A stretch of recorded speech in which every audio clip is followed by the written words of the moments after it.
Right, hello, and welcome to the 21st session of Stafford Beer Brain of the Firm Reading Group with General Intellect Unit. We are now discussing Chapter 14, the multinode, System 5. So Beer says about this chapter at the beginning of the section... excuse me, just a moment. I will... That's some kind of animal trying to get in? It just sounded like there was an enormous dog panting at the window. Yeah. No, it's like a handsaw. Alright.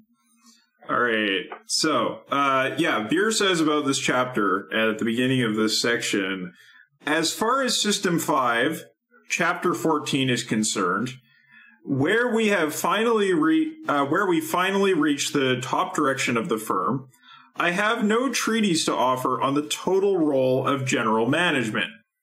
This book is firstly about the structure of organizations, and when one has identified the suite of rooms where the buck stops, there is no more to be said about that. But secondly, it is about the process of regulation. The most important change that has come over the process of top direction in recent years is the replacement of autocratic by collegiate authority. On this matter, there is much to say, and two new cybernetic models are developed. The first is a brain model of the college itself. This draws on neurocybernetics at a different level from neurophysiology, which is why this part of the total model is not in Part 2. The model is drawn at the level of cells, the neurons of the cortex, and it offers a quantified insight into the process of obtaining reliable decisions from unreliable elements. Let's face it, managers are not machines for pumping out correct answers, and neither, in fact, is the neuron. The second model comes from information theory and offers a totally new approach to the monitoring of complex decisions, while they are being taken by a group such as the first model considers. This second model is almost impossible to understand at all clearly without a fully worked out example, so I have included one, which is as simple as I could make it. But the technique is meant to handle very much more complex problems indeed than this one, and so it has in practice. All right, so the multinode System 5. My personal thoughts on this chapter are that I don't know if there's a lot of value in going through the nitty-gritty. I'm especially interested to hear from people who have sort of more experience with search algorithms, what they have to say about it, because, you know, most of the substance of the chapter is search algorithms, and, you know, I imagine that the technology has advanced somewhat since Beer's time. So let's see here. Let's go to Rudy and then Jeremy. I think Jeremy was before me, but in any case, I was kind of disappointed by this chapter in some way because I felt like he bends the math to make the point at times, like the whole way he stacks up probabilities is, he makes some assumptions there which are slightly hidden, like the ands and the ors. But in the end, like the whole point of this chapter is to say a distributed decision-making where every channel that communicates better with everyone else is much better than a strict hierarchy. And that the strict hierarchies never actually happen in practice, rather than the whole search algorithm. So that was my thoughts. Even if the numbers didn't match, is that the distributed decision-making is much better because it inherently is more robust and gets more information.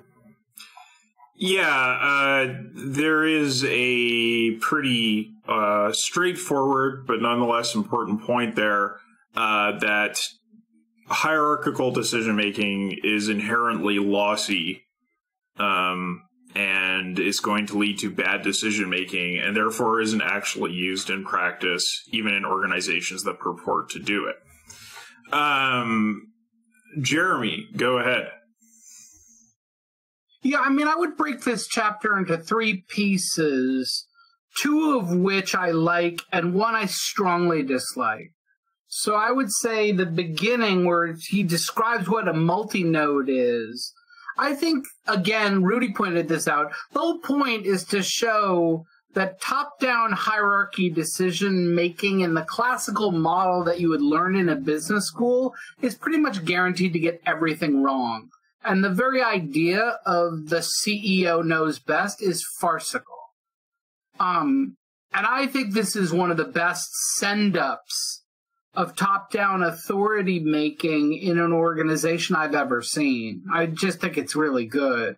The second part, talking about how variety management is handled better with a multi-dimensional map than with a unidimensional map, I think that's also very good too, although the example of the geographical map is just a very poor metaphor for what's going on. It's not implemented well.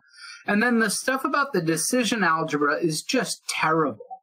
He does not explain how this thing is an algebra. I mean, the star operator, is it an operator?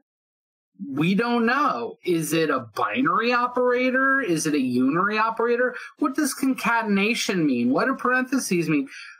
It's never explained, which makes it basically gibberish. I've gone with pencil and paper, and I'm a mathematician. I mean, I've done PhD level abstract algebra, and I went through with pencil and paper and couldn't make head or tail of it. But he also warns you a paragraph before he begins that you need to read Decision and Control to see what decision-making tools people actually use. This is an ad hoc he does for the purpose of demonstrating how to grind bits down to make the decision-making easier, and that it's not really meant to be the actual tool you would use. But it's easy to forget that because the example is so long and confusing that you almost immediately forget that this isn't actually the tool he would use in this situation. When I met Elena Leonard, who worked with Stafford for many years, I asked her about this decision algebra because I've never seen it anywhere else in the literature anywhere. It's not footnoted, and there's nothing about it in the bibliography, so I have no idea where he's getting this decision algebra from or whether he's just inventing it from whole cloth. And she said that in her decades of work with Stafford, they never used that tool ever. And she wasn't familiar where it came from. So yeah, we can kind of gloss over this. And if it were up to me, we can gloss over the decision algebra part. Yeah. Because I think it's a wrong turn in the book. Yeah, no, I don't think there's any value in wasting time with it. Okay, let's go to Jake and then Steve. Yeah, I was really lost with that algebra part. I read it, but I was like not at all following it. I'm also kind of like a little unclear on what System 5 is. Like, I mean, he says it, and like he sort of said it earlier than this chapter, and so I sort of have a conception of it, you know, as like basically the thinking part, the conscious part, or the self-conscious part, whatever. But like this, I don't feel like this chapter really. That's all going to be covered in the next chapter. Yeah, I was going to say because I started reading the next chapter and I was like, oh well, this is a better, like, this seems like it's an explanation of System 5, similar to how the previous chapters were like an explanation of the system. So I liked the description of like why one hierarchical, like the hierarchy of management is like dumb.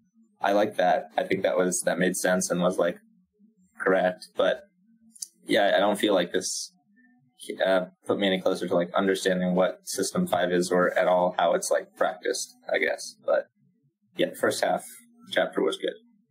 Yeah, definitely. Okay, Steve and then Matt. Just a small point. And I did appreciate his discussion about sort of the lossiness in terms of the probability once you start combining lots and lots of different systems. And that's not particularly linked to the hierarchy per se, although, it's implicit in it in the sense that you have lots of nodes in the multinode, regardless of how they're organized. It's something that, like, in my robotics work, I've tried to emphasize, because I think it's something that's like completely underappreciated, or at least swept under the rug.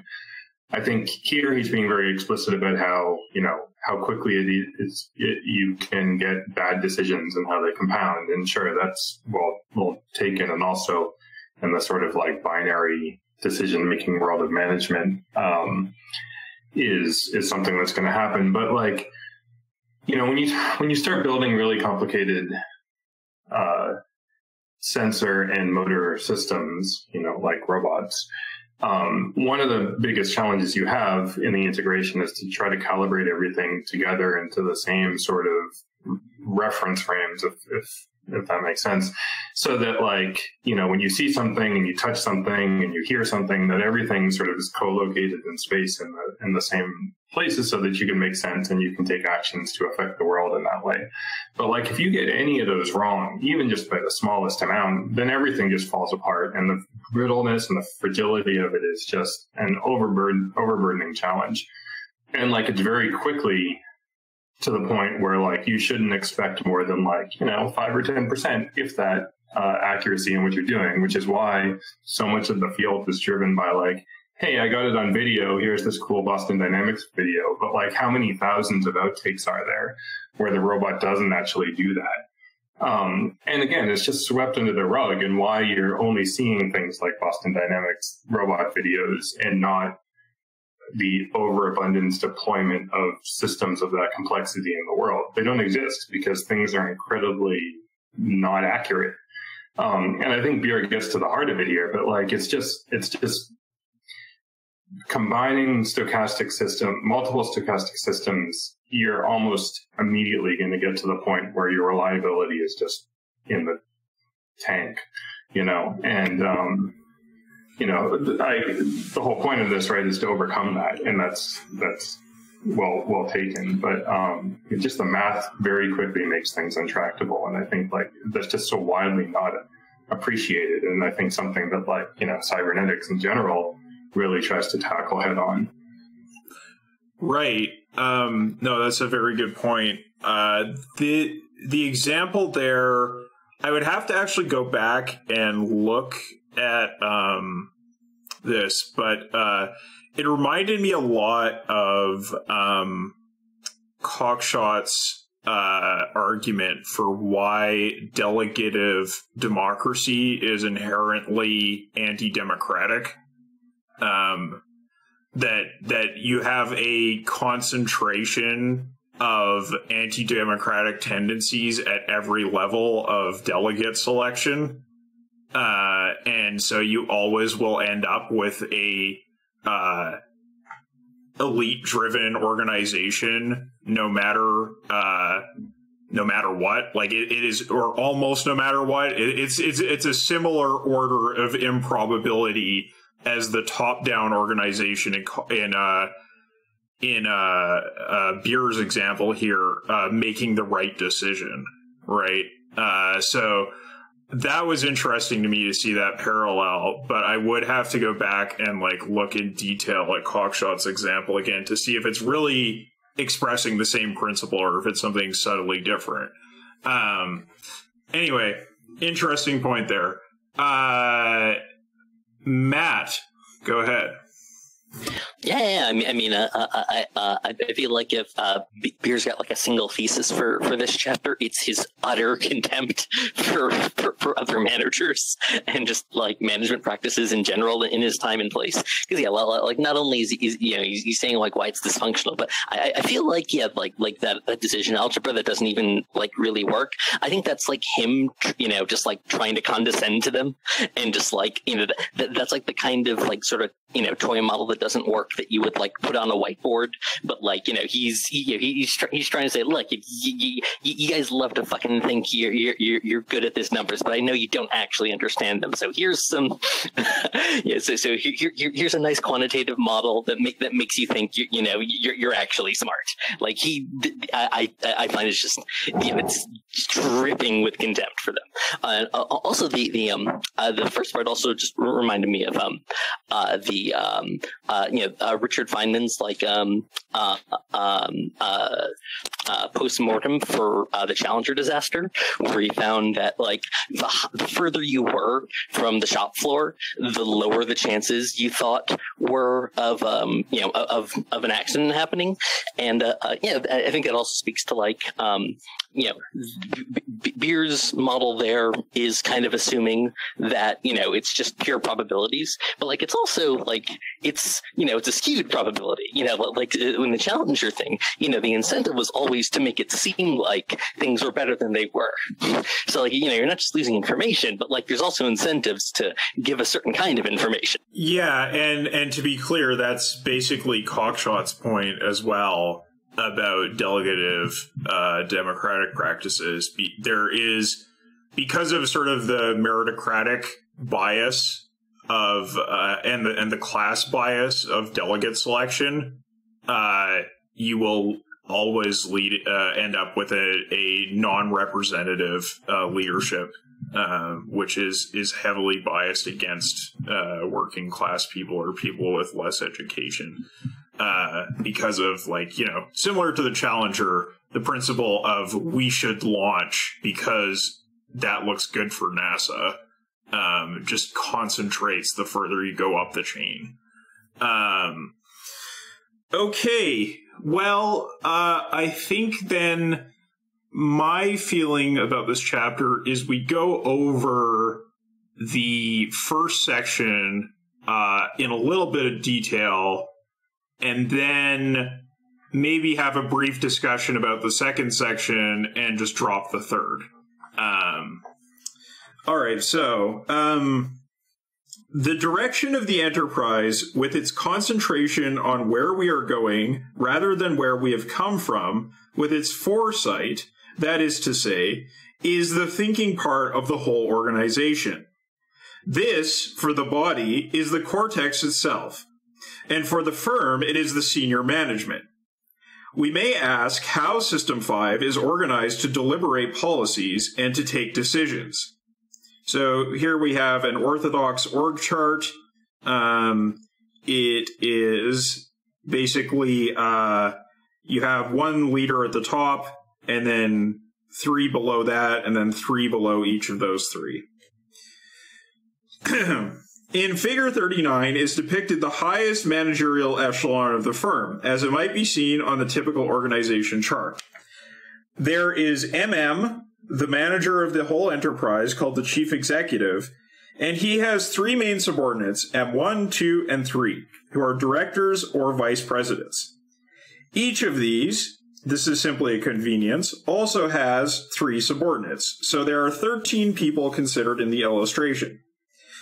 Experienced businessmen would recognize that this picture is intended to show how the chain of command is organized. That is to say, how accountability is distributed. No one of experience would expect this chart to show how the senior echelon actually operates. And yet it is true that some businesses really do operate according to the chart, and the behavior of most businesses is, more or less, off and on, influenced by it. Let us consider a very serious decision requiring a yes or no answer from the boss and work out how the chart seems to imply correct behavior. Quote unquote correct behavior. Okay, so the boss sends for M1, 2, and 3 and explains to them the situation. He tells them that each should come and see him independently so that he can concert their views himself. That seems reasonable, because if they deliberate together outside and come back with an agreed solution, what is the boss for? He will hardly contradict their combined view. M1 goes away and summons A, B, and C. These are, of course, his divisional heads, and he repeats to them, his subordinates, exactly what the boss has already said to him. And for the same reason, M1 asks his subordinates not to gang up on him. He would rather hear each of them speak independently and then weigh the evidence. Eventually, A comes back with his view to M1, and so on. The protocol is followed throughout. It all sounds both reasonable and stately. One might be tempted to say this is a well-ordered company, not prone to the normal gossip-mongering and squabbling, which, even at the most senior levels, appears to influence many major decisions of many enterprises. All this clear-cut formal behavior looks as though it might work for one major reason. It assumes that everything goes like clockwork in a properly conducted organization and completely ignores the fact that all men are fallible. Consider A. I am sure he is doing his best to give correct advice, and that he's consulted his subordinates, and they theirs in turn. But after all, A, although only 2 steps removed from running the company, strictly speaking knows just 1/9 of the total picture. Moreover, his subordinates are a motley crew. Some of them are hard-working, honorable people, but at least a couple are incompetent, and A does not really appreciate the fact. Another, and he is most aggressive and convincing, is primarily concerned with his own ambition to unseat A and take his job. Furthermore, all of A's subordinates are fallible, even when being totally honest, thoughtful, and responsible in their advice. That is because their subordinates, like themselves, have trouble with subordinates. So what is A's advice, when he gives it to M1, going to be worth? And how shall we measure that? Certainly, A's advice will not be worth full marks, although the organization chart somehow manages to imply that it will. We might measure its worth over a large sample of incidents by asking how often the advice A gives turns out to be satisfactory, which means accurate, sober, well-judged, in perspective, mindful of implications, careful of staff, and so on. Some readers might feel, contemplating these criteria, that they never receive satisfactory advice. But we must not be too hard on our subordinates, and I shall propose that the advice received, especially at the senior level, is right much more often than not. For instance, we might say that A delivers the goods 7 times out of 10. That would be surely a very high score. But of course, the same considerations apply to M1 himself. However, we shall again be kind. Because he is more senior, I take it that he is right, and offers good advice to MM, the boss, 8 times out of 10. MM himself, although the boss, really must not be thought infallible, but he did get to the top, so let us judge him right 9 times out of 10. All of this, you might think, is most charitable, to say the least. That's my comment. Now we shall work out the implications of this whole scenario, taking a particular example. The answer, we know with hindsight, that the boss has to produce is yes. So the correct answer is pre-decided. It is yes, it is 1 instead of 0. Yes instead of no. This is the right answer in this case. If A is right 7 times out of 10, it means he has a 0.7 probability of being right on this occasion. So has B, and so has C. Because they have been forbidden by M1 to compare notes, their advice is independent. Now, M1 is a cautious man, and I propose that on this occasion the matter is so serious that he has made a private deal with himself. He has decided he will not say yes to the decision problem unless each of A, B, and C says yes. So all of them must say yes in order for M1 to say yes. And they all reach that decision independently. This decision criterion, secretly decided upon by M1, requires that the 3 subordinates each be independently right at the same time. The probability that this will happen is multiplicative. That is to say, 0.7 times 0.7 times 0.7. Because of the setup and because of his private decision, M1 has a chance of 0.343 of receiving correct advice. For instance, B may not be saying what he really means, and M1 is supposed to detect this. We know that M1's judgments are right only 80% of the time, so if M1 is to pass right advice to MM, his chance of doing so this time is 0.8 times 0.343, which is no more than 0.2744. So in other words, you could only get the right answer 27% of the time. This is where protocol and prudence get you. Now, M2 and M3 have each done the same thing, with the same probability of success. So, from the point of view of the boss, MM, when he privately sees each of his 3 deputies, the situation, which he is also playing correctly and prudently, is already rather loaded. Believe it or not, he has also decided not to approve the plan unless M1, M2, and M3 all approve it. The possibility that these 3 men will all be independently right is no more than the cube of the previous probability, which is just 0.02. And of course, although he is the boss, he himself is prone to misjudge the advice he receives 10% of the time. The final reliability of the decision, therefore, may be calculated as the multiplicative probability that M1, M2, and M3 will be right together, adjusted by his own success factor of 0.9. This works at 0.018, the probability that MM will finally be right. So the outcome for the firm of this apparently splendid and sedate setup is that the boss will make less than 2 correct decisions out of every 100. It is true that I have biased the example by knowing in advance that yes is the right answer. If we did not know this, we could say that MM will not be pushed into backing a wild scheme very easily, which sounds much more sensible. Even so, prudence on such a scale is stultifying. Evidently, enterprises which actually work like this would not succeed. Evidently, also, firms cannot really be organized to operate like this, however the organization chart looks. Let us turn for advice to the brain, to the cortex, where the body's policymaking and decision-taking go on. We have met the neurons before. They are the individual decision takers of the brain insofar as they receive the variety of inputs and have to take a decision which says either yes or no. Their axons must fire or not fire. If we look at a piece of cortex under the microscope, we shall find that the manager neuron is far, far less reliable than we have assumed the human manager to be.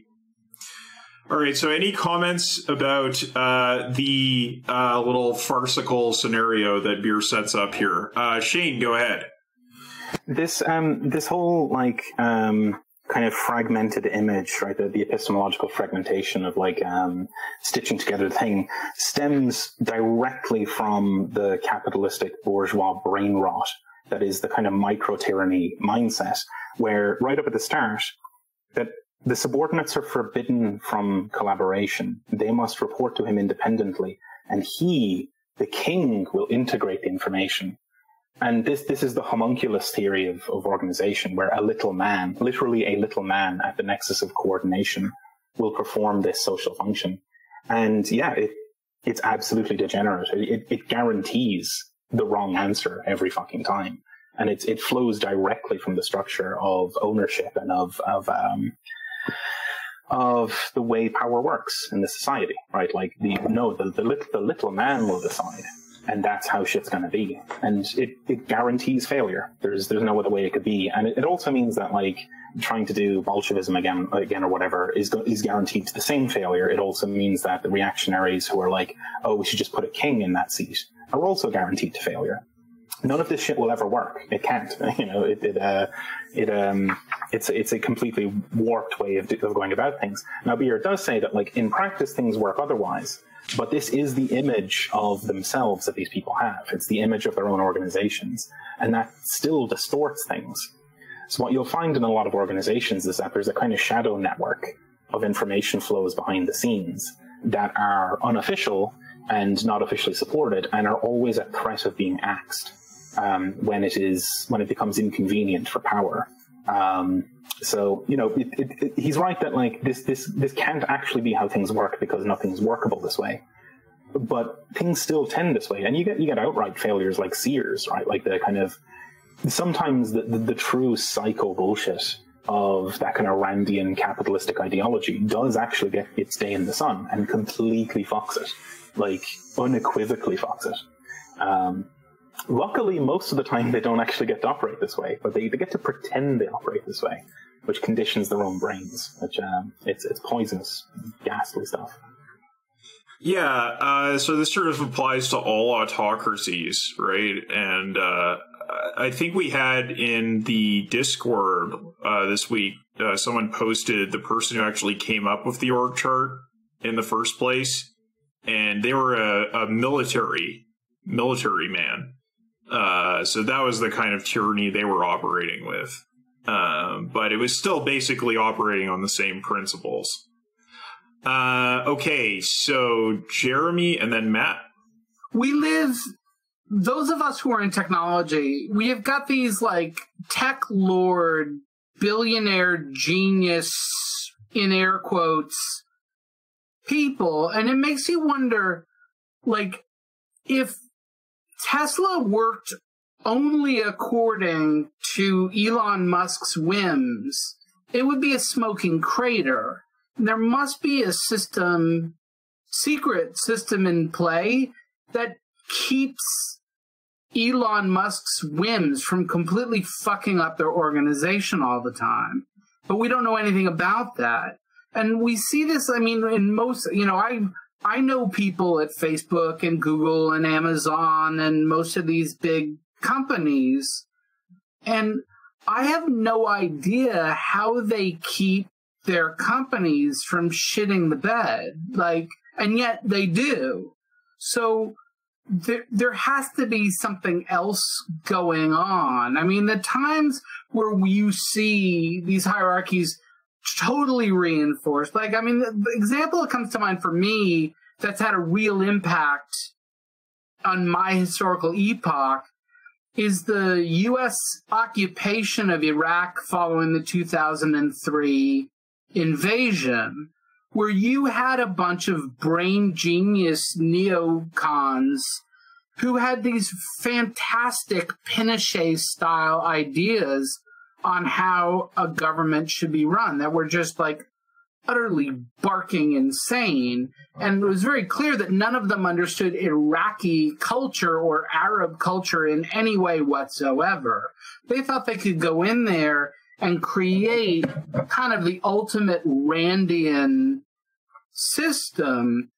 And the only thing that kept it afloat was that the USA was willing to pump trillions of dollars into the failures to keep them going for a decade. But there's been no repercussions for that. So it seems like if you have enough money, you're shielded from consequence no matter how barking your ideas are. Yeah, I mean, I was playing Disco Elysium the other day, and they talk about the last monarch of the city you're in, and how he just what'd he do? Tons of drugs, filled his palace with absurd extravagances, and this cavalry officer, that you talk to, will just defend him to the very end. Is oh no, we failed him. Surely these extravagances he was undertaking are just indications of how heavy the load was, how heavy the crown weighed. No. Matt and then Steve. Yeah, it is interesting how he gets at like a Führer principle or whatever, or Bogdanov wrote this book, Philosophy of Living Experience, that read last year, and he talks about what he calls like authoritarian causality, that that like it was the dominant philosophical paradigm in feudalism, and that is like just like it's how people like just thought the world worked. That under capitalism it gets replaced by something else that I forget exactly the term, but it's like things happen because like they need to happen. But we've still got these layers here, like it's this organic process, and so it is interesting how things get like embodied in these people, even when on some level you have to know that that's not how it actually works. That also was interesting that Beer's thing is descriptive as much as it is prescriptive. He's saying that no organization, because it's impossible, like no organization. I'm not telling you to not run your organization like this, because no organization can work like this. It's not even about like a justice thing. The East India Company, couldn't have actually worked like this. It had to have had, like networks of, of communication and stuff that were more organic. But yeah, I mean, it is interesting how you see this, like, these complex networks just embodied in these people. Like you'll hear people, talk about like Assad or Putin, as opposed to like, these complex layered networks of like military personnel and intelligence personnel and oil men and stuff. Like, it's not like this one guy. And if you change the one guy, then everything changes. That person's just like the most visible symbol of like this whole, thing. Right. Indeed. And, Steve, go ahead. Yeah, I mean, three things, I guess. So, like, one, I think what's a little bit missing in sort of the math, I guess, if you want to even say that. I mean, what he's doing is presenting sort of like if you take a step back and look at this, like, overall, you're probably not going to get things right. But, what it is missing is that as you go up the chain of command or whatever, like, some of these weak probabilities or whatever, like people do make the right decisions. And once they do, like from that perspective up the hierarchy, it doesn't matter if, there was a 90% or a 99.9%, likelihood of getting it right. So like, with competent people in there being able to assess these decisions and then often getting it right, then sure, okay, you're going to get things that at least sometimes are functional. I think that like, what we with Jeremy's example of the BRF4, like that's a good example where you don't have competent people at the nodes, right? Because they're all political hacks, and so you were having people make all sorts of bad decisions constantly, and so it was quickly showing like how tenuous the whole structure is when you do this. But yeah, if you shovel money into it, you can hide a lot of things. For sure, because that just doesn't matter if you're making bad decisions. But it also, what's also missing, I guess, is that like in all of these situations, or the bigger situations, you also have these shadow networks too, which are there to cover up the fact that bad decisions are being made, right? And you're pumping almost just as much, if not more, effort, money, time into that network, so that you're just obfuscating the whole thing. So things are much less tenuous, or in general, but as long as you can hide it and have a good PR team or whatever, then you can clearly get away with a lot. And, that's not good. We should get rid of that. Sure. I mean, there is a sort of assessment of organizational health that people in the organization are going to make, which I think Beer mentions as a System 4 thing in the previous chapter. And it's also true that you have the managers trying to massage this image to make it more appealing than it really is. So that's another dimension to this. Yeah, well, of course, with this example, you have competent people at every level of the organization is the way it's set up. But the thing that makes it so vanishingly improbable that it'll work is that at every level, all three people have to agree for it to go ahead, independently without talking to each other. So you just have those failure chances increase. All right, so we'll take a look at the next section, which is about a sort of proposed neural alternative model. In the first place, many of the dendrites, the nerve processes which attach themselves as input channels to the neuron, peter out in mid-cortex. That is, they do not reach the neuron to which they look as if they were going on at all. Secondly, since the input that actually does arrive at a given neuron is the output of other neurons, each unreliable, the neuron under consideration is bound to be pretty unreliable in terms of its input. Next, as we saw earlier, the neuron firing threshold is critical, and we know that this changes as a result of all sorts of biochemical activity. For example, quite a modest amount of alcohol will totally change the threshold of millions of neurons distributed throughout the cortex, and in an unknown way.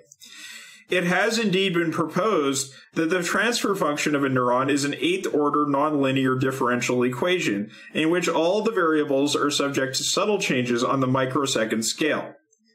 Next, and without wishing to cause any sort of alarm, it has been estimated that some 100,000 neurons in our brains go fut every day. They just fuse themselves and cease to exist.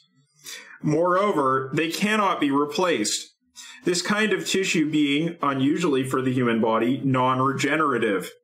So the brain is very, very much worse off in the caliber of its executive neurons than is the firm. But the brain works.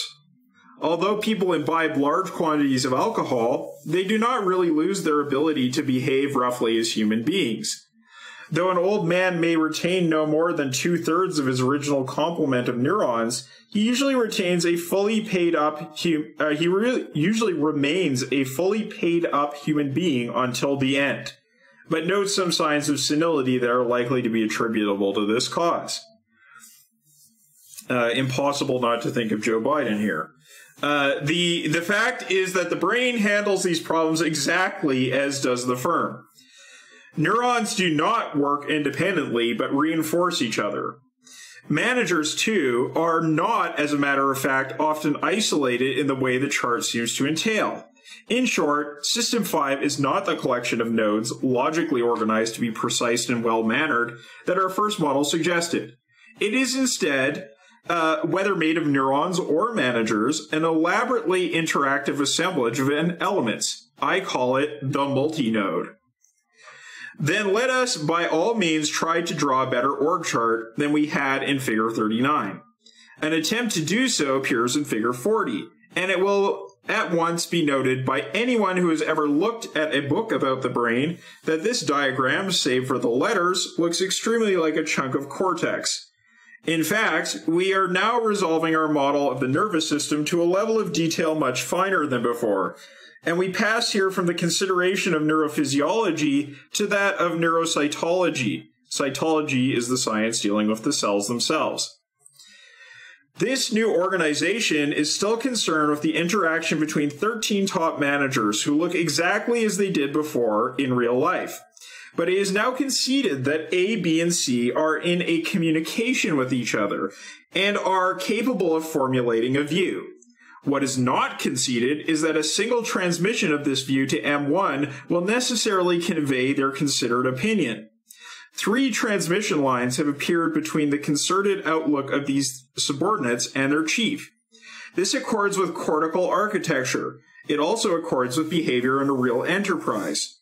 On any serious topic, neither the boss nor his subordinate is likely to be content with one excursion into the problem which has to be resolved, given that the problem is at all difficult. My example assumes that there will be 3 efforts to get across what we think to the boss. So say the subordinates. The boss may view this operation as 3 attempts on his part to find out what the hell they are really thinking. So we have M1 is connected by these various channels, these 3 thick channels to A, B, and C here. which, are very sort of rhizomatic in their connections.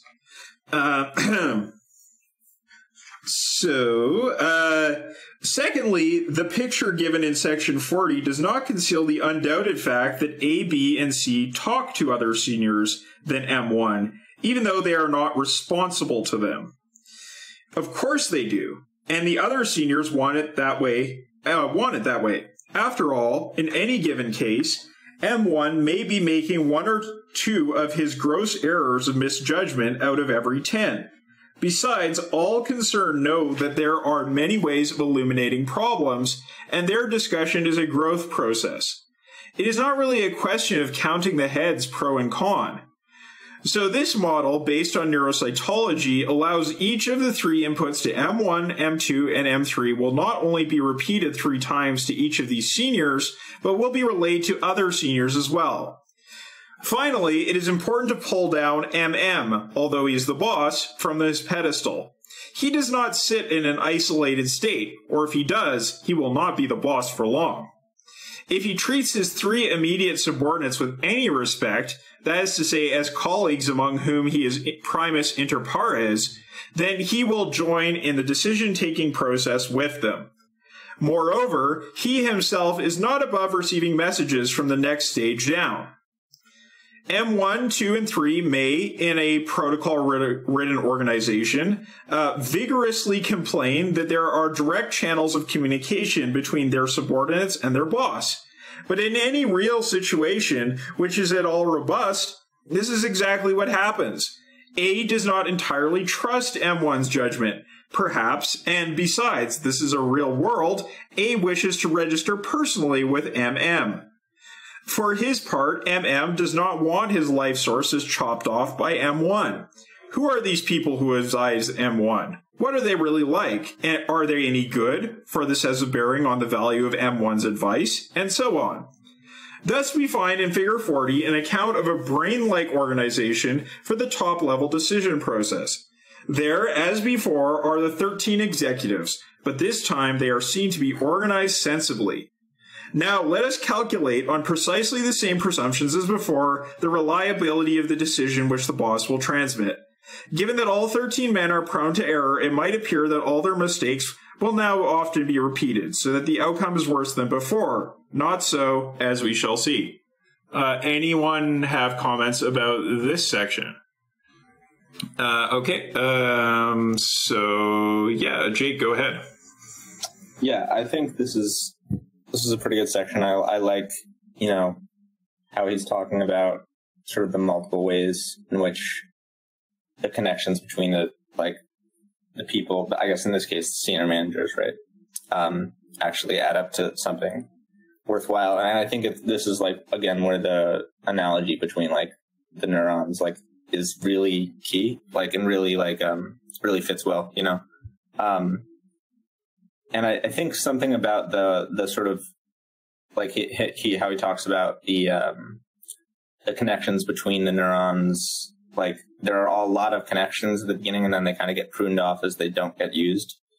I think shows to when we think about what is the how do we implement this kind of thing? What does it look like in practice?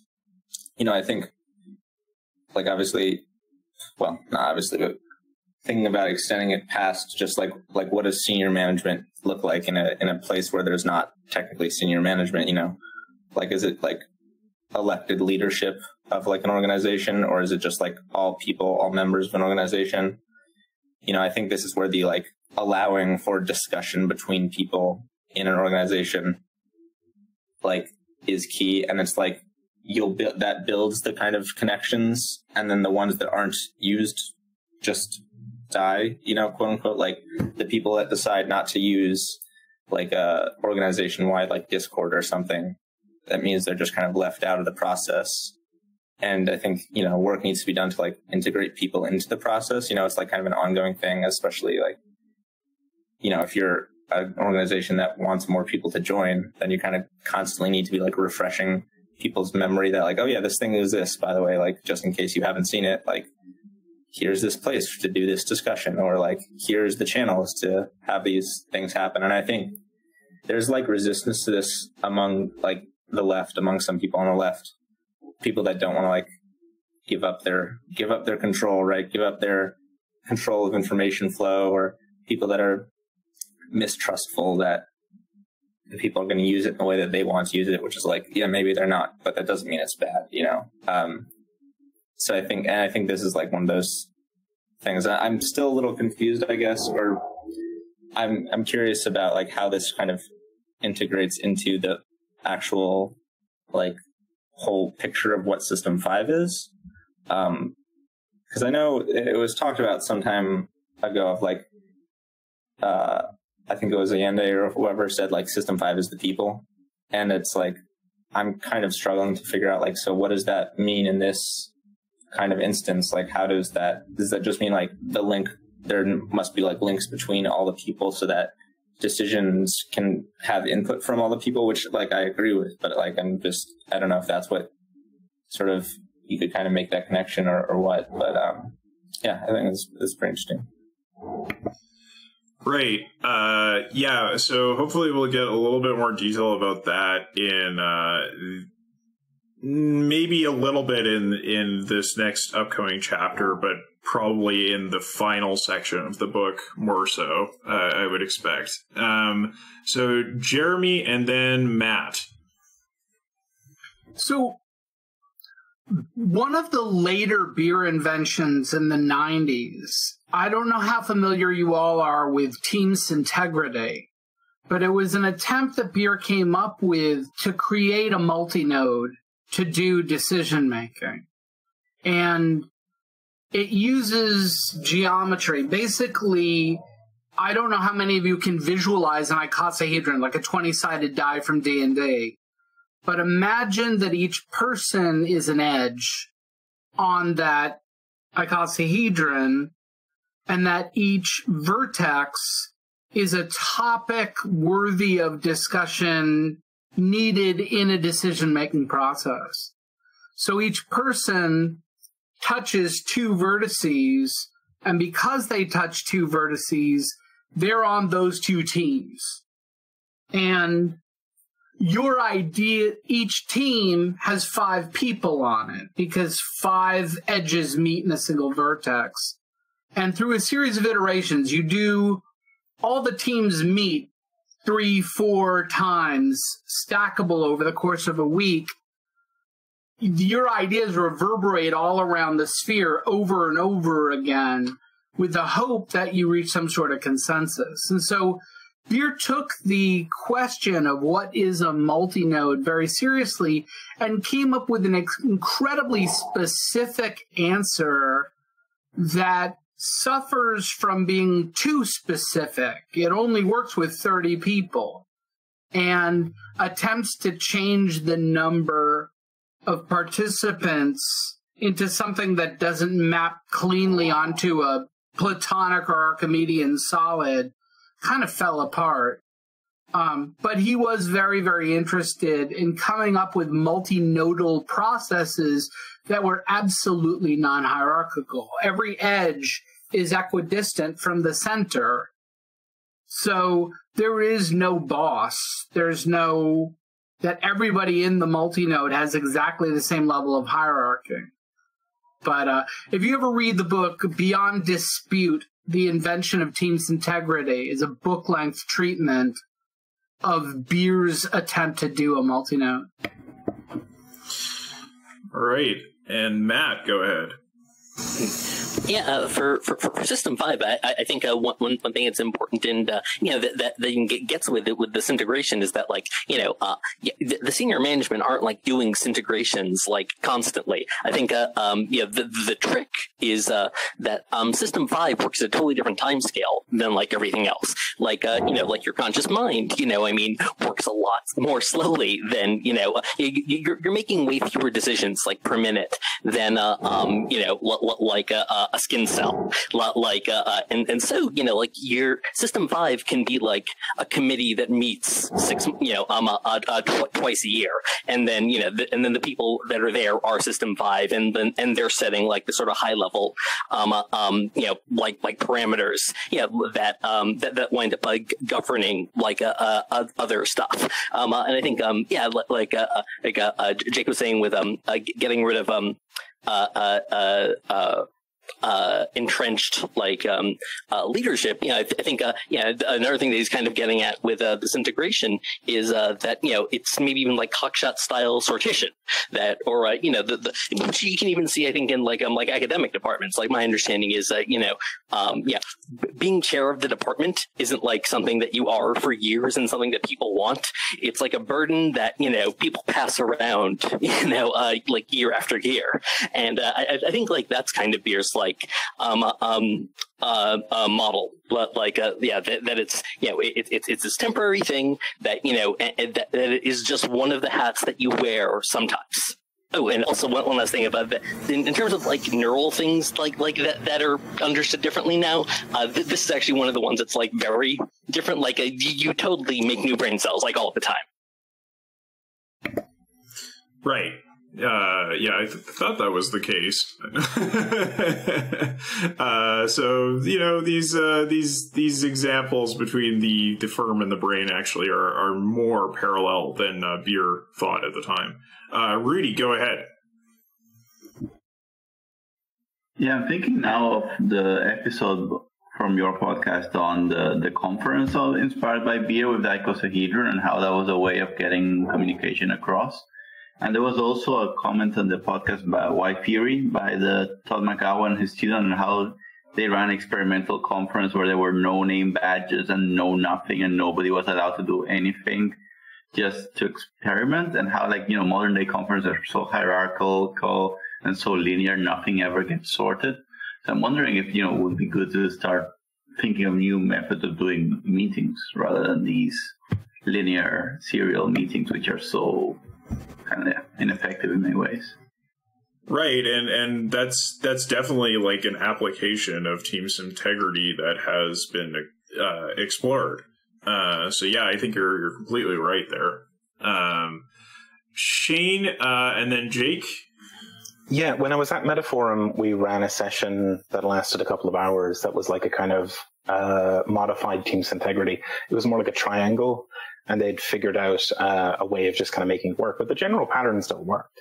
It was this notion that you were kind of doing this rotation around a shape and revisiting the same topics a couple of times, but with slightly different configurations, and everyone's at the same level.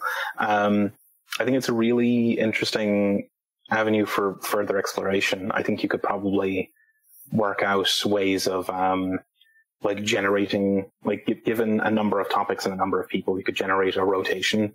And just because we were all given, we were all put on colored teams for each topic, and then just given a spreadsheet of go to this room at this time, do the session, go to this room, and it's all kind of worked out ahead of time, the way you'll move around the shape. I think that could be very, very relatively easily worked out. And I think it's we got a lot more done in a couple of hours than the usual meeting format, like what Rudy was saying. We should almost certainly be looking at abandoning the usual meeting format in favor of something similar to this, even if it's not perfect. A degenerate form of syntegration is vastly better than what we're accustomed to. Yeah, I feel like I need to keep that in mind in my personal life so I don't keep doing useless meetings. Jake, go ahead, and then we're going to wrap this section up, I think.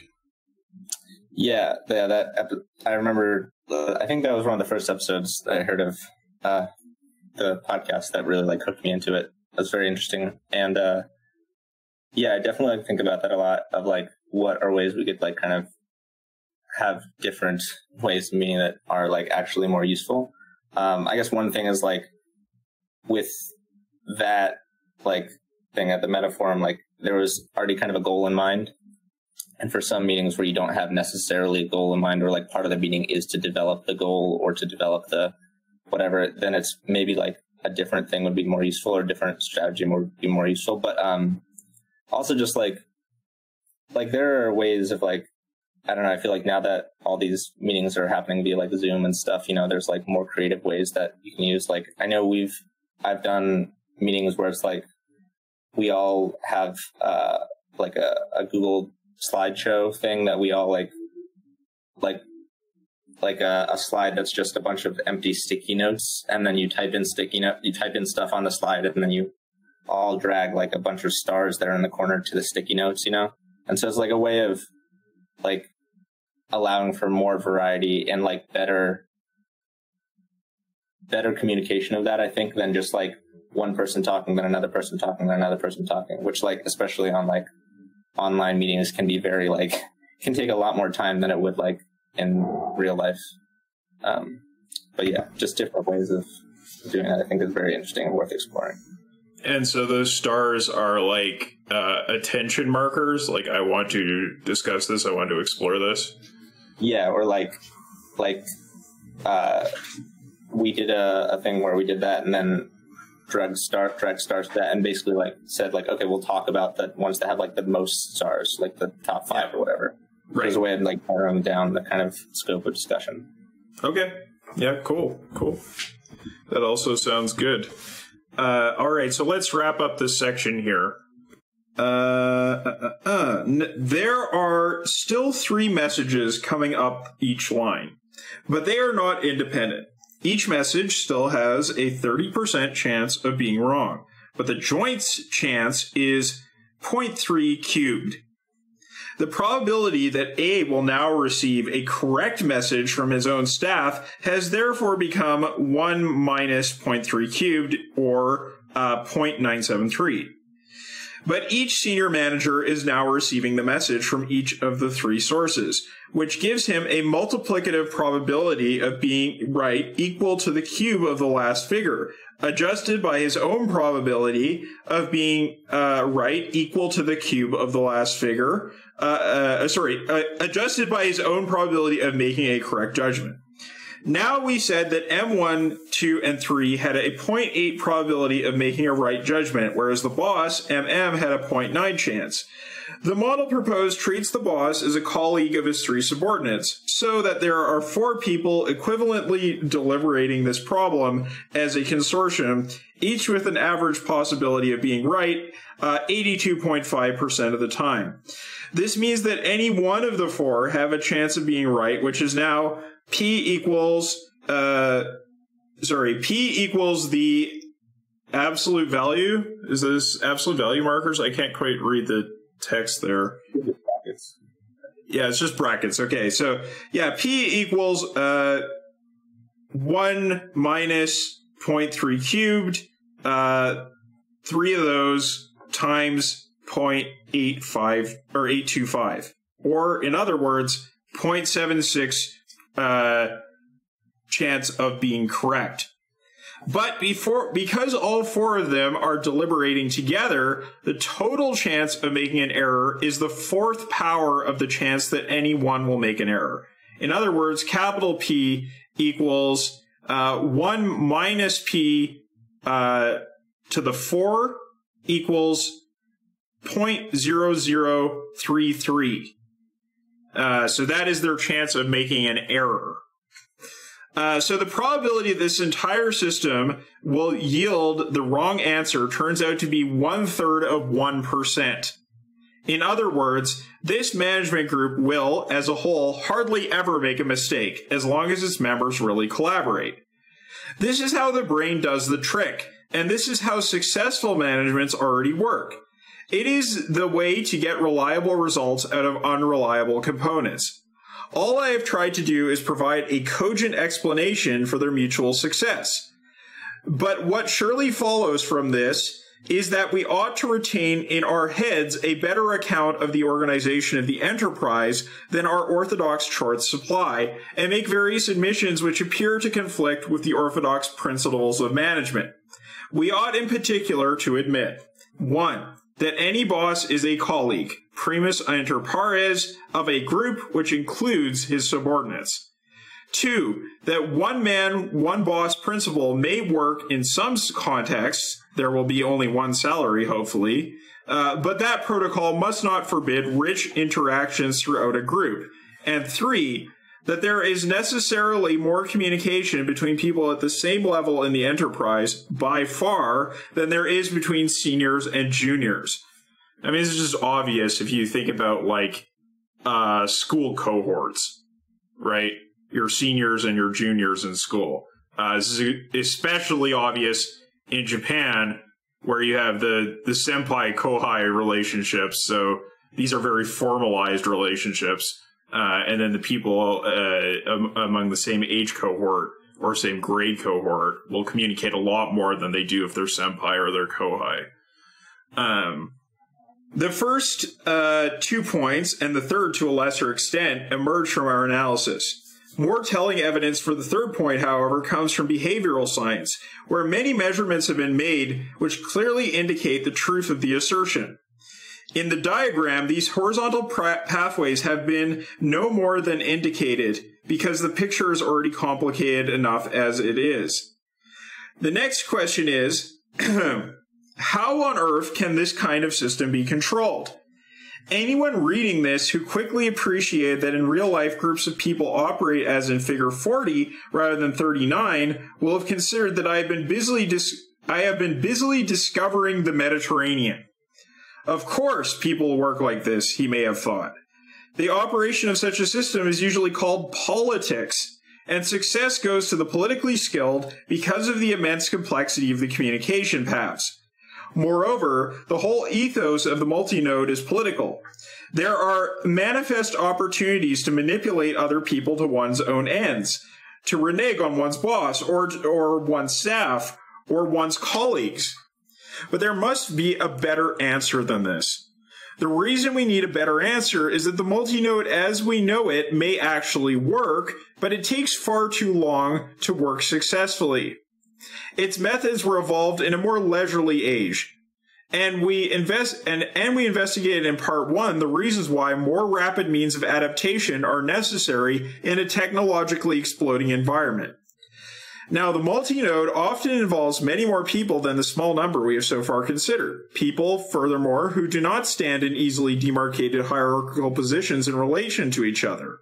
The multinode may include colleagues in other countries whose status vis-a-vis the people here is fairly obscure, and even pseudo-colleagues such as senior civil servants in government departments whose views bear on industrial decisions, who have no institutional status at all. Then there are advisors and specialists of many kinds, who may be, for example, in consulting firms or universities, whose views are important to the decision, but who again have no hierarchical rank. All this makes the real problems of real multinodes much more difficult than the problem facing our fabricated sample organization of figure 39. Fortunately, however, the neurocybernetic model we have proposed fits this more complex reality better still. We claim we know how the whole thing works. The problem is to make it work more quickly. That must surely mean the introduction of discipline and order of some sort into the situation. It also means, however, that no measures may be adopted which would at the same time put the remarkable freedom of action and the wonderful flexibility of the multinode in jeopardy. If people could see how to do this without putting themselves and their organizations into a straitjacket, there is some chance that they would adopt new techniques. One method, we ought now to agree, must be excluded, although it is the one method most usually attempted in practice, because no one can think of anything else. This is the method of rigorous protocol. The artificial example just denounced was given to make it clear why this approach to the problem does not work. Explicitly, it denatures the system itself, with all its inbuilt capacity to generate right answers. Let us then approach the problem in a scientific way, using what we have learned from cybernetics, and specifically preserving the characteristics of redundancy and flexibility which make real multinodes so robust in their ability to generate right answers. Here follows a cybernetic plan. The first difficulty is to know what kind of problem the multinode actually solves. It does not devote itself, its seniority and power, to the determination of trivial outcomes, or it ought not to do so. It is likely to be settling a policy of great importance, and therefore considerable complexity. Thus, it is that people think of thinking as a process of synthesizing an integral but elaborate conclusion from a large number of component parts. The decision is seen as a rococo edifice, built up clause by legal clause. This is perhaps why there are endless drafting problems facing anyone trying to promulgate an agreed decision. The symergetician adopts the contrary position. The output of the thinking process, the decision, has the following form: do this rather than anything else. When the process of thinking originally starts, the multinode is faced, not indeed with a number of building bricks in an edifice, but with a seemingly infinite number of possible outcomes between what it must choose. It is the existence of this plethora of possibilities that cries out for decision in the first place. Then, under this model, the process we seek to assist is one of chopping down ambiguities and uncertainties until we may say, do this. In short, we would like to measure the variety of the complex decision at the start, measure the reduction of variety brought about by each conclusion reached in the process of thinking things out, and in general monitor the entire operation of the multinode as the variety comes down to a value of 1, the decision itself. To do this, we shall need two tools: a paradigm of logical search and an actual metric, a rule and a scale for measuring uncertainty. All right. So, some final thoughts on this section. We have 5.5 minutes left. Shane, go ahead. I love this. I love this shit at the end here. Because we shouldn't think of these things as accumulations, as like building up something. We're throwing fucking everything out except for one thing. This is selection.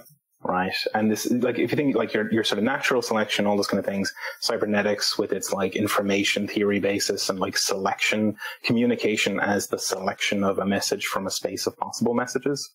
Like the words I just said there, I haven't like built them up. I have thrown away every other possible word that I could ever have said and only selected these few words. So we're focusing on pruning the space of possible actions down to the one that we will actually do, rather than building up an accumulation of actions. This is a really good inversion. Like, just throw fucking everything else out. This biases us towards throwing things away, throwing away possibilities, just cleaving off entire sections of the space, and just like, no, get the fuck rid of it, don't want that. And then you're carving it down and down and down, rather than like hoarding little bits and pieces together like a squirrel. Right. I was, for grad school, reading a paper recently that was an account of the deliberation and negotiation process that was undertaken to decide the Sustainable Development Goals, the SDGs, that followed up on the Millennium Development Goals that were taken by the UN. And it was very much a process of the sort that you were describing there, Shane, in terms of just this accretion of points, as Beer says it, clause by clause, building it up. The author was saying, like, well, this is so great. We've come up with these SDGs. We went through this whole process, and look at how wonderful they are. And I was like, at the end, I was like, yeah, but you didn't decide anything. Like, the author was saying, well, there is this minor issue that the rich countries and the poor countries couldn't decide in any way whatsoever what a fair allocation of resources would look like.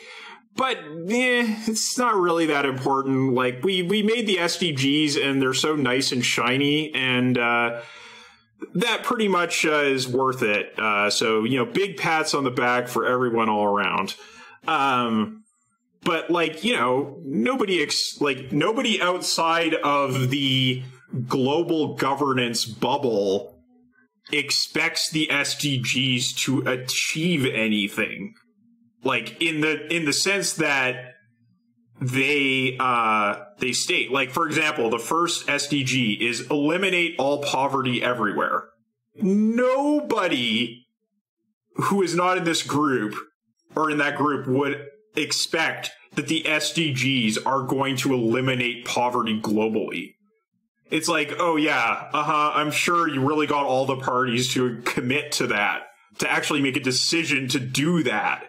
No, it's just bullshit. So, I think that this idea that, like, your sort of UN level System 5 organizations that are making these really difficult global decisions should actually decide on something is well worthwhile. Matt, go ahead. Yeah, and this also made me think of times when, like, when like the high level decisions have like actually been helpful. When it's like, they're making a decision that's really not like a technical problem. Like, it is, there are certain things where, like, there's no right answer for, like, how much you want to prioritize, like, ease of use versus security, or or risk versus reward. Like, I'm a data scientist. I can build lots of different models of different things. I can identify the trade-offs, but ultimately, like, I need, like, the client to actually say, like, this X is more important than Y. Like, if there's a trade-off between X and Y, choose Y. And there's that interplay between, like, the implementation or optimization and just, like, what the actual objectives are. When it's not a technical problem to decide, how much exploitation versus exploration, like, there should be. Yeah, absolutely. That's a more fine-grained thing to decide, and you won't want to offload that on System 5. Now, Shane, go ahead. One last point, I guess. The thing I brought up about, like, communication, right, like information theory, also brings us a sort of interesting and I think important thing here, that with information, the amount of information contained in a selection is kind of proportional, or in some proportion, to the space of possible selections. So if you have an extremely wide space of possibilities, such as the entire English language, selecting some portion of it actually has quite a lot of meaning, whereas the sun rising tomorrow has no meaning whatsoever because nothing else could have possibly happened. So, like, when we take decisions, we have to actually, like, to meaningfully take a decision, you have to prune an extremely large possibility space down to a particular set of actions. Whereas deciding, like, I'm going to keep breathing isn't a particularly brave decision. It's like, well, what the fuck else were you going to do? And, like, it's similarly when a company says, like, we value professionalism. Well, fucking of course you do. Nobody's going to take the other side of that bet. Like, nobody's going to say that they value unprofessionalism. Like, come on. So it's like, it's contentless sort of statements. Similarly with decisions, we have to, like, really be honest about, like, what are we actually deciding on, and what are the space of alternatives? Because, like, when I know I keep coming back to it, when Trop's going out to sell newspapers, like, of course they fucking do. What else are they going to do? Like, going out on a Saturday to sell those fucking papers. There's no content. There's no information content there. It's not a decision, because, like, that's what they do. Like, it's the thing they fucking do every week. Like, when they decide, the brave decision to go out on a Saturday and fucking try and flog newspapers at the side of the road. It's like, yeah, it's not a decision. You were going to fucking do that anyway, right? Deciding to do something novel would be a decision. But that kind of shit's just habit, We kind of have to assess, like, what space of possibilities are we working in, and are we really deciding amongst that space, or are we just kind of going through the motions? Yeah, it's a good old difference repetition, right? And yeah, I mean, the sort of most meaningless decisions are the tautological ones, right? It's like, we're going to be what we are. Okay, great. Yeah, Jake, go ahead.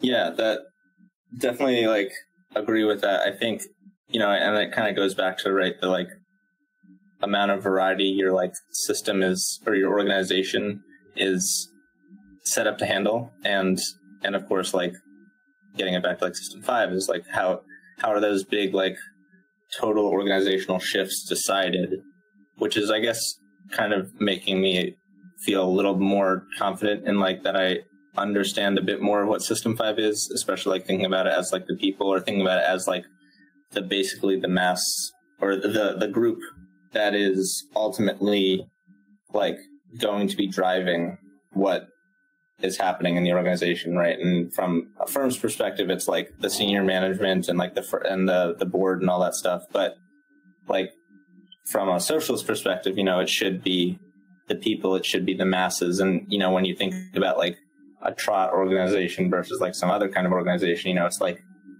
there's if you want to, I hate to use the word like revisionism or whatever, but like think of it like as a turn away from the masses or of the working class, a turn away from that towards the more like, well, the people that that line up with the variety that we're able to handle, which is like people that want to stop and like talk to you at a farmer's market on a Saturday about a socialist newspaper or whatever, is not actually the working class, right? And so when you think about like strategy for like actually like achieving socialism, or for like building a mass, like a revolutionary party or whatever, it's like you have to be thinking of the working class as the base, or the people in like the society as the base from which you need to like build the organs of the working class decision-making process and like control of themselves, obviously, but like it has to come from that. And I think,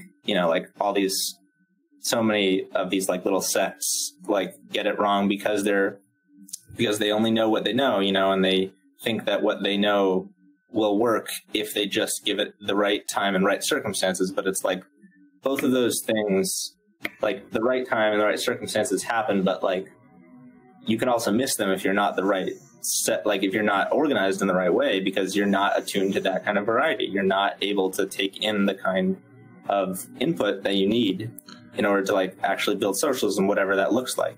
Well, to sort of take an invariant program as your organizational and strategic perspective is basically trying to make a virtue out of the statement that a broken clock is right twice a day. Yeah, exactly, yeah. It's like, okay. It's not great. Jeremy, go ahead.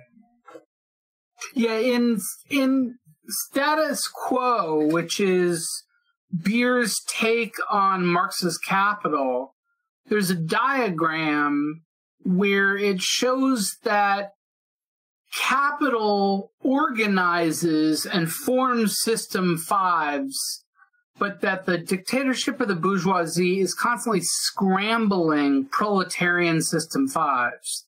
And so there's a vortex that organizes the bourgeoisie and disorganizes the proletariat, that's constantly disrupting the proletarian multinode, while consolidating the bourgeois multinode. And that's class struggle. I mean, at its core, class struggle is the attempt for the proletariat to build its own System 5, its dual power System 5, and have that System 5 supplant the System 5 of the dictatorship of the bourgeoisie. And what we found in 150 years of Marx and beyond is that it's really bloody hard to come up with a System 5 for the proletariat that can survive. I mean, one of the things that was infuriating to other Bolsheviks about Lenin is that Lenin's programs kept changing. That he would, the April theses were so controversial that no Bolshevik paper would publish them. So there's some really weird dynamic there with Lenin constantly changing the rules up because he saw the circumstances changing in very dramatic fashion, with a system that could not keep up with Lenin the same way, and just found him infuriating until they were just like, okay, you can just have all the control. And prior to that, it was very, very democratic, and there were lots of different factions, and lots of people argued within the Bolshevik Party, you know.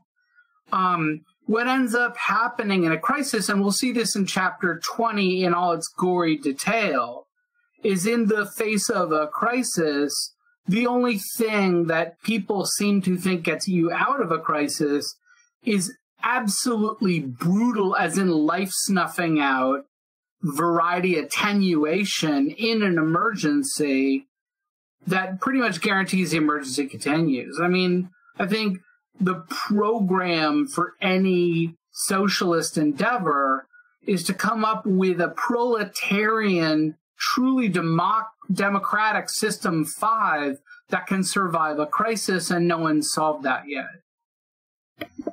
Yep, it's very much. It's very much the riddle of history. How do you construct a viable proletarian multinode? No. So, my personal feeling is that we should go to the next chapter next session and not dilly-dally with the algebra and so on. Jeremy, do you have a point there? You're muted. I would include very briefly the last 4 paragraphs at the end where he wraps everything up. Like, I wouldn't touch the decision algebra with a barge pole, but I think the wrap-up is valuable, especially the thing where it talks about the spikes in variety when you're solving problems, because that's something really worth considering. You know, that you can start to solve a problem, you're reducing variety, and then suddenly it spikes horrifically upward. Mm-hmm. You know, the mechanics of that is something we should at least touch upon, even if we do it in about 5 minutes. Okay, so we'll do last 4 paragraphs of this chapter, and then we'll move on to the next one next session. So read the next chapter for the next session, and we will do some more talking about System 5. Thank you, everyone, for participating. Everybody. Bye. Later.